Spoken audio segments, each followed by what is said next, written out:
तो आखिरकार शुरू करते हैं अपना सबसे इम्पोर्टेंट टॉपिक इस चैप्टर का, जो कि है ओहम्स लॉ। कहने को बहुत आसान लॉ है, लेकिन आज तक मुझे काफ़ी ज़्यादा कंफर्म है कि ज़्यादातर स्टूडेंट्स के इसके मुतालिक गलत कॉन्सेप्ट ही होंगे। ओहम्स लॉ की डेफिनेशन है हमारे पास कि current flowing in a circuit is directly proportional to potential applied, provided that physical conditions, especially temperature, remains constant। ये है हमारे पास डेफिनेशन ओहम्स लॉ की। अगर मैं इसको उर्दू में बयान करूं तो वो है कि current flowing in a circuit, यानी कि जो करंट सर्किट में चल रहा है वो पोटेंशियल ग्रेडियंट पोटेंशियल के डायरेक्टली प्रोपोर्शनल है। यानी कि मैं जितना पोटेंशियल अप्लाई करूंगा उतना ज़्यादा करंट फ्लो करेगा। यानी कि करंट जो है वो डिपेंड कर रहा है पोटेंशियल पे।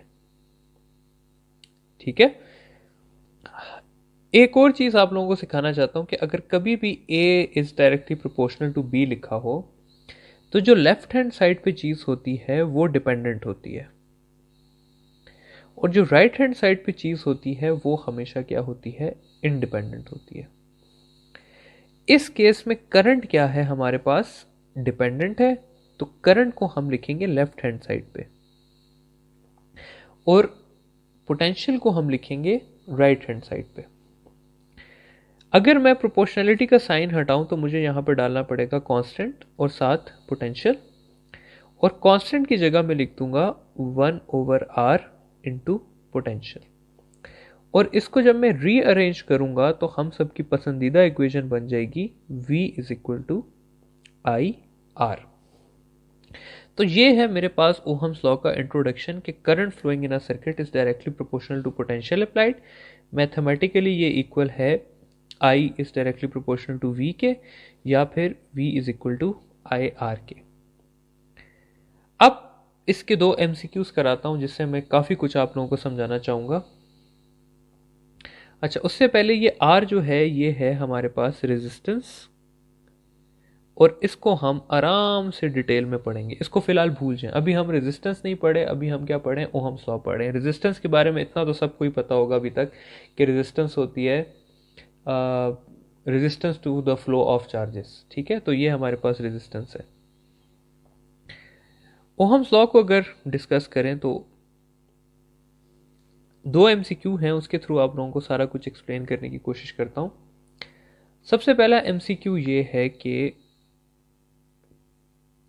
Constant of Ohm's law is, और ऑप्शन में आप लोगों के पास है रेजिस्टेंस, कंडक्टेंस, इंडक्टेंस और नन ऑफ दिस। और सेकंड MCQ आप लोगों के पास ये है कि resistance is given by R is equal to V over I. If we increase potential 2 times, what will be effect on resistance? It will become 2 times, 4 times, no effect, या half. तो ये दो MCQs हैं, इसके through मैं आपको Ohm's law के introduction का तकरीबन सब कुछ समझ आ जाएगा। पहले MCQ के आंसर में जिसने रेजिस्टेंस सोचा वो सब गलत थे। इसका करेक्ट आंसर है कंडक्टेंस। रीजन क्या है, देखिए स्टूडेंट्स, हमारे पास थी equation I is equal to I is directly proportional to V, या I is equal to constant V, और कांस्टेंट की जगह हमने डाला था 1/r। तो कांस्टेंट ऑफ ओहम्स लॉ क्या हुआ, 1 ओवर रेजिस्टेंस, और 1 ओवर रेजिस्टेंस का दूसरा नाम क्या है, conductance. Inverse of resistance is called as conductance. तो ओहम्स लॉ का कांस्टेंट क्या है, या 1/r है या क्या है, कंडक्टेंस, जिसको हम C से लिखते हैं। तो अगर आपके पास कभी ऐसा सवाल आ जाए कि ओहम्स लॉ का कांस्टेंट क्या है, तो या वो 1/r है या वो कंडक्टेंस है, वो R नहीं है, ठीक है, वो रेजिस्टेंस नहीं है। दूसरा सवाल ये है कि R को जो है वो गिवन होता है V/I से, क्योंकि V होता है IR, तो ये I नीचे आ जाएगा तो V/R बन जाएगा। अगर R V 2 टाइम्स होगा तो R पे कितना इफेक्ट पड़ेगा? जिसने 2 टाइम्स कहा है वो बंदा गलत है। इसका करेक्ट आंसर है नो इफेक्ट। देखिए स्टूडेंट्स, देखने में तो क्या लग रहा है कि R is directly proportional to V, लेकिन असल में क्या है? असल में ये है कि R जो है वो इक्वेशन का कांस्टेंट है। अगर आप V को इंक्रीज करेंगे तो I भी इंक्रीज हो जाएगा और R क्या रहेगा? कांस्टेंट रहेगा। ठीक है, तो R जो है, अगर मैं इसको समराइज कर दूं तो resistance is not dependent on potential and current. ठीक है, तो चाहे पोटेंशियल बढ़ेगा चाहे करंट बढ़ेगा, इससे रेजिस्टेंस पे कोई अफेक्ट नहीं पड़ेगा। ठीक है, ये बात आप लोगों ने लाजमी याद रखनी है। पहली चीज़ ये कि ओहम्स लॉ का कांस्टेंट क्या है? 1/r है। दूसरी चीज़ क्या कि रेजिस्टेंस इंडिपेंडेंट है पोटेंशियल और करंट के। ये चीज़ आप लोगों को मैंने डिटेल से पढ़ाई थी कैपेसिटेंस वाले टॉपिक में, तो काइंडली वो भी देखिएगा जाके कि क्यों कोई कांस्टेंट उसकी इक्वेशन में डिपेंड नहीं करता। तो ये चीज़ मैंने डिटेल से वहाँ एक्सप्लेन ऑलरेडी की हुई है। अब इस बेसिक को पढ़ने के बाद हम पढ़ते हैं graphical representation of Ohm's law. तो अब आ जाते हैं ग्राफ ऑफ ओहम्स लॉ पे। और ये एक इंतहाई इंपॉर्टेंट चीज़ है। कोई भी ग्राफ पढ़ाने से पहले मैं आपको ओहम्स लॉ के बेसिक ग्राफ को समझाना चाहता हूं कि ओहम्स लॉ का बेसिक ग्राफ है क्या। देखिए स्टूडेंट्स, ग्राफ में हमेशा क्या होता है? एक अदद y एक्सिस होता है और एक अदद x एक्सिस होता है। x एक्सिस पे हमेशा डिपेंडेंट क्वांटिटी लगाई जाती है। इस केस में डिपेंडेंट क्वांटिटी क्या है हमारे पास? सॉरी, इंडिपेंडेंट क्वांटिटी लगाई जाती है। इंडिपेंडेंट क्वांटिटी है हमारे पास पोटेंशियल, और y एक्सिस पे हमेशा डिपेंडेंट क्वांटिटी लगाई जाती है। और इस केस में हमारे पास डिपेंडेंट क्वांटिटी क्या है? करंट है। तो ओहम्स लॉ के ग्राफ में पोटेंशियल हमेशा x एक्सिस पे होता है और करंट हमेशा y एक्सिस पे होता है। अगली चीज, कोई भी लाइन अगर मैं यहां पर ड्रॉ करता हूं तो उसका नाम क्या होता है? स्लोप होता है। और स्लोप क्या रिप्रेजेंट करती है? स्लोप इक्वल होती है y डिवाइडेड बाय x के। y हमारे पास क्या है? I है, और x क्या है? v है। I डिवाइडेड बाय v किसके इक्वल होता है? 1/r के या कंडक्टेंस के। तो इस ग्राफ की स्लोप हमें क्या रिप्रेजेंट कर रही है? स्लोप हमें रिप्रेजेंट कर रही है कंडक्टेंस या 1/r। ठीक है, तो स्लोप ऑफ ओहम्स लॉ क्या हमें रिप्रेजेंट करती है? कंडक्टेंस या 1/r। ये हमें रेजिस्टेंस नहीं बयान करती। तो अब अगर इस ग्राफ की लाइन हमारे पास स्ट्रेट है तो इसका मतलब होगा, अगर स्ट्रेट लाइन है तो इसका मतलब होगा कि कंडक्टेंस जो है वो, कंडक्टेंस को मैं C से रिप्रेजेंट कर देता हूं, कंडक्टेंस जो है वो सेम रह रही है और रेजिस्टेंस भी क्या रह रही है? सेम रह रही है। अगर मैं इसको डिक्रीजिंग कर्व से शो करूंगा तो इसका मतलब होगा कि कंडक्टेंस डिक्रीज हो रही है और रेजिस्टेंस इंक्रीज हो रही है, और रेजिस्टेंस के इंक्रीज होने की वजह से करंट डिक्रीज हो रहा है। क्योंकि स्लोप क्या शो करती है, स्लोप कंडक्टेंस शो करती है। तो अगर डिक्रीजिंग कर्व है तो हमारे पास क्या चीज डिक्रीज हो रही है, कंडक्टेंस डिक्रीज हो रही है। अगर ये इंक्रीजिंग कर्व है तो कंडक्टेंस इंक्रीज हो रही है, रेजिस्टेंस डिक्रीज हो रही है और करंट इंक्रीज हो रहा है। अगर मेरे पास हॉरिजॉन्टल लाइन है, यानी कि इस तरह की, जितनी ज्यादा हॉरिजॉन्टल है या फिर जितनी ज्यादा वर्टिकल है, ये वर्टिकल लाइन है, ये हॉरिजॉन्टल लाइन है। तो अगर लाइन हॉरिजॉन्टल है तो इसका मतलब है कि कंडक्टेंस जो है वो लेस है, रेजिस्टेंस जो है वो हाई है। अगर मेरे पास वर्टिकल लाइन है ऐसे करके तो कंडक्टेंस जो है वो ज़्यादा है और रेजिस्टेंस जो है वो कम है। ठीक है। अगर मैं इसको एक ही ग्राफ पे बनाने की कोशिश करूं तो यूनिफॉर्म का ये कर्व आ जाएगा, इसको मैं नाम दे देता हूं यूनिफॉर्म का। इंक्रीजिंग कर्व मेरे पास ये आ जाएगा, ये आ गया मेरे पास इंक्रीजिंग कर्व, कंडक्टेंस का इंक्रीजिंग कर्व। ये आ गया मेरे पास डिक्रीजिंग का कर्व, ये आ गया मेरे पास हाई रेजिस्टेंस का कर्व,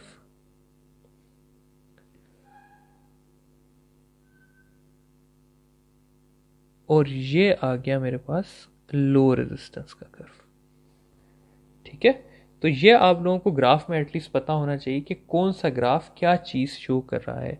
अगर डिक्रीजिंग कर्व है तो इसका मतलब है कि कंडक्टेंस डिक्रीज हो रही है, ना कि रेजिस्टेंस डिक्रीज हो रही है। और अगर कंडक्टेंस डिक्रीज हो रही है तो इसका मतलब है कि करंट डिक्रीज हो रहा है और रेजिस्टेंस क्या हो रही है, इंक्रीज हो रही है। अब हम तीन टाइप के ग्राफ्स पढ़ेंगे स्पेसिफिकली। एक हम आइडियल ग्राफ पढ़ेंगे, एक हम मेटालिक कंडक्टर्स का पढ़ेंगे और तीसरा हम सेमीकंडक्टर्स का पढ़ेंगे।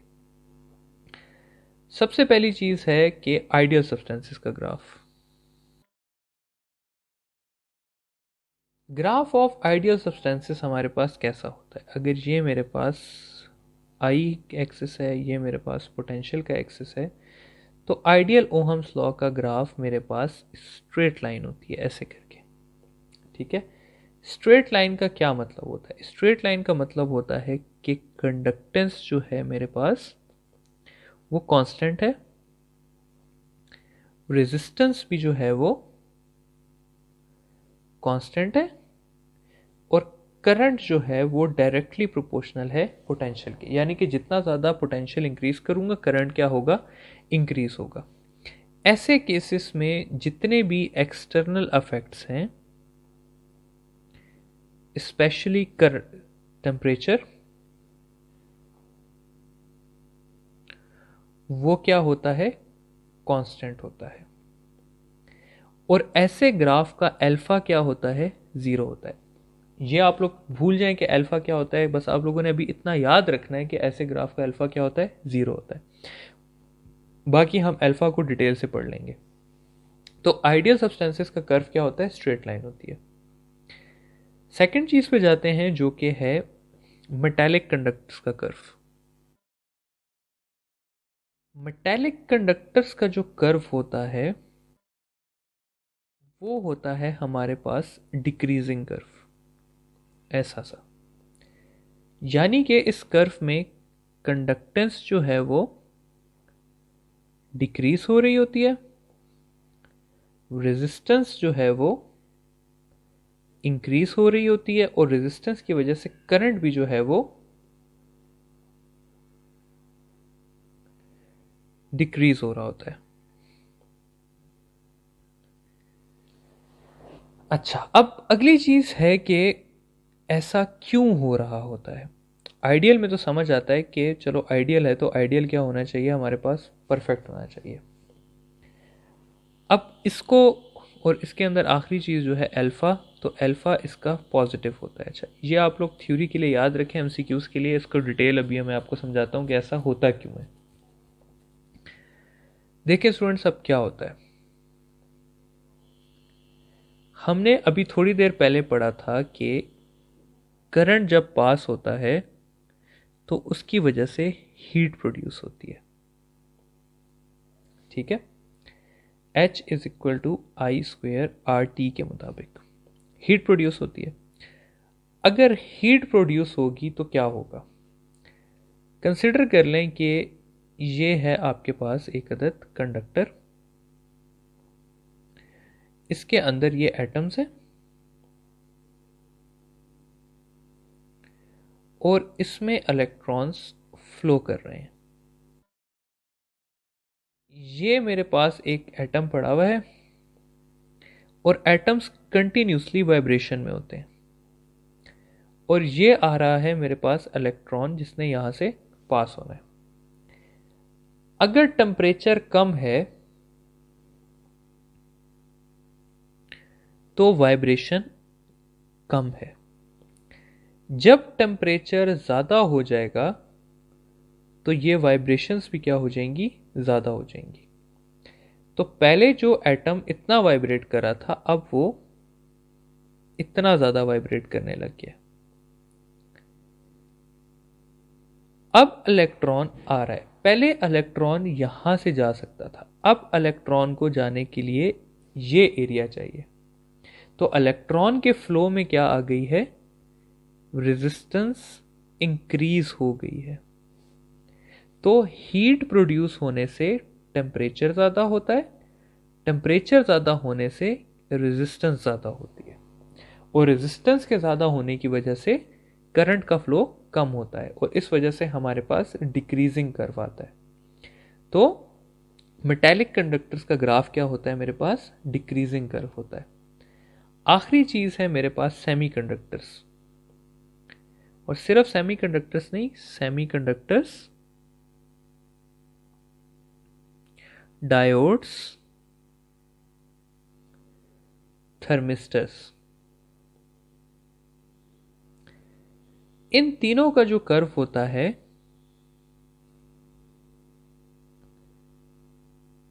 वो होता है इंक्रीजिंग कर्व। ठीक है, और इंक्रीजिंग कर्व का मतलब होता है कि इनकी जो कंडक्टेंस है वो इंक्रीज कर रही है, इनकी जो रेजिस्टेंस है वो डिक्रीज कर रही है, और इनका जो करंट है वो भी क्या कर रहा है, इंक्रीज कर रहा है। और ऐसी चीज़ों का अल्फा क्या होता है, नेगेटिव होता है। ठीक है, तो ये सारी बातें, अब इसका भी रीज़न क्या है,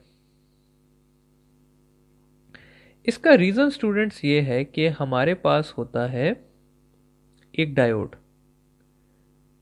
डायोड के सेंटर में होता है पोटेंशियल बैरियर, ये होता है मेरे पास बैरियर।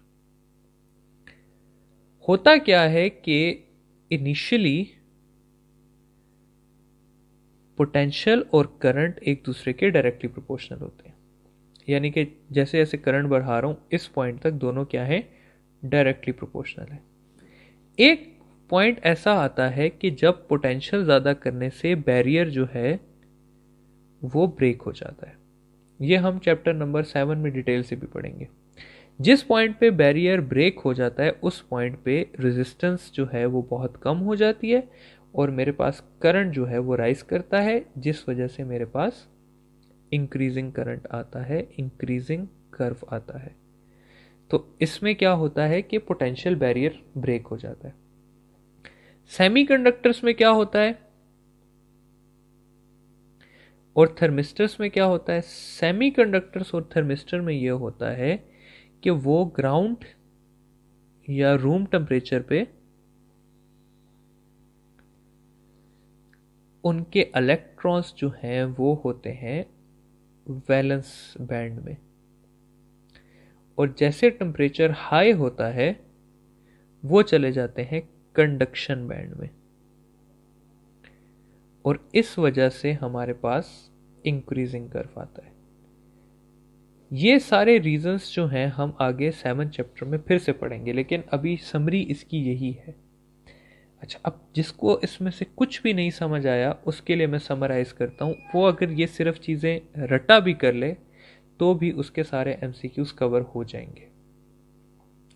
हमारे पास ओहम्स लॉ के 3 तरह के ग्राफ होते हैं। एक हमारे पास आइडियल ग्राफ होता है, एक हमारे पास मेटालिक कंडक्टर्स का ग्राफ होता है,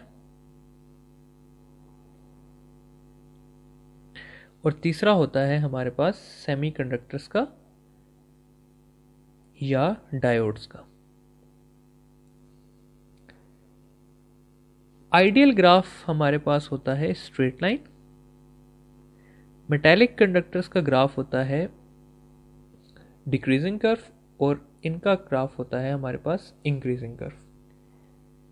इसमें हमारे पास टेम्परेचर जो है वो कांस्टेंट रहता है, इसमें टेम्परेचर इंक्रीज होता है, इसमें भी टेम्परेचर इंक्रीज ही होता है। इसमें कंडक्टेंस जो है वो सेम रहती है, इसमें कंडक्टेंस जो है वो डिक्रीज करती है, इसमें कंडक्टेंस जो है वो इंक्रीज करती है। इसमें रेजिस्टेंस जो है वो सेम रहती है, इसमें रेजिस्टेंस इंक्रीज करती है, इसमें रेजिस्टेंस डिक्रीज करती है। इसमें current with the passage of time, इसमें करंट जो है वो डायरेक्टली प्रोपोर्शनल होता है पोटेंशियल के, इसमें current with passage of time decrease करता है, और इसमें current with passage of time increase करता है। इसका अल्फा 0 होता है, इसका अल्फा पॉजिटिव होता है, और इनका अल्फा नेगेटिव होता है। अगर आप लोग यही चीज़ें समझ लें तो आप लोगों के इंशाल्लाह सारे एमसीक्यूज कवर हो जाएंगे। ठीक है, तो ये है मेरे पास ओहम्स लॉ सारा का सारा। अब हम डिस्कस करते हैं रेजिस्टेंस को, क्योंकि अभी तक मैंने रेजिस्टेंस के बारे में कुछ नहीं पढ़ाया, अभी तक मैंने सिर्फ ओहम्स लॉ और ओहम्स लॉ के ग्राफ के बारे में पढ़ाया है।